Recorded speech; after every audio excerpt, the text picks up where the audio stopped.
Շնորհակալություն, հարգելի գործընկերներ, անցած հարցի քննարկման ժամանակ ընդդիմությունը բողոքում էր, որ կառավարությունը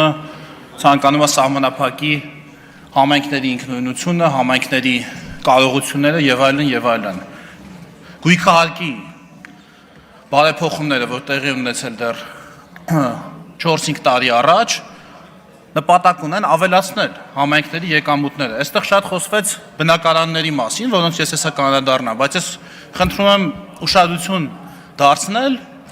բոլոր գույքերին, թանկարժեք գույքերին է թվում։ Գույքերին, որոնց տերերը գնել են դա ժամանակին կոպեկներով, չեն օգտագործում, չեն աշխատացնում այդ կապիտալը, վարձով չեն տալիս, ոչ էլ վաճառում են։ Ու դա համայնքի բալանսում այնտեղ դրված է ու կոպեկների գույքահարկի էին վճարում ահռելի գործարաններ, տարածքներ, լքված շինություններ։ Հիմա գույքահարկի բարձրացումը նաև նպատակ ունի աշխատեցնել այդ գույքը, որ մարդը մի ինչ-որ բան այնտեղ ձեռնարկի, չքնասնի գույքը։ Երկրորդը, պարոն Ռուբինյան, խնդրում եմ Չէ։ Շարունակեք ձեր։ Իմ ժամանակ էսպես չի լինում։ Բնակարանների հետ կապված։ Տեսեք, ես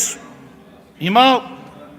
ինձանից խոսեցիք, ասցիք 850,000 դրամ աշխատավարձ, բան եւ այլն։ Մեր բնակարանի գույքահարկն եմ ես նայում։ Մեր որտեղ ծնվել, մեծացել եմ 40 տարի ապրում եմ։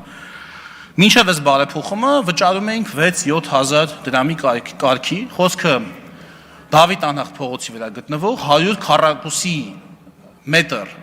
տարածությամբ քարի շենքում բնակարանի մասին է, որի կադաստրային մոտակցված արժեքը պետությունը գնահատել է 33 միլիոն դրամ։ Շուկայականը կլինի մոտ 40 միլիոնի կարգի։ 26 թվականին մեր բնակարանի գույքահարկը կկազմի 35,827 դրամ։ Այսինքն շուկայական արժեքի 0.1%-ը։ Սա համարում եք դուք շատ, պարոն Ավետիսյան։ Նոր քիչ առաջ պարոն Թորոսյանի հետ ենք 30 վայրկյան, եթե կարելի է։ Այս հարցը քննարկում։ Հանրապետության տղամարդկանց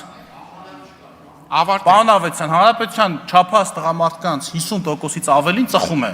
որպես կանոն օրական 1 տուփ սիգարետ։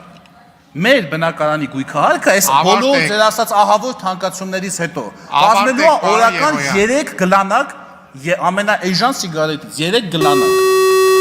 Սա դուք կարծում եք, որ շատ է, էլ չխոսած 10, պարոն Ռուբինյան, ավարտեք։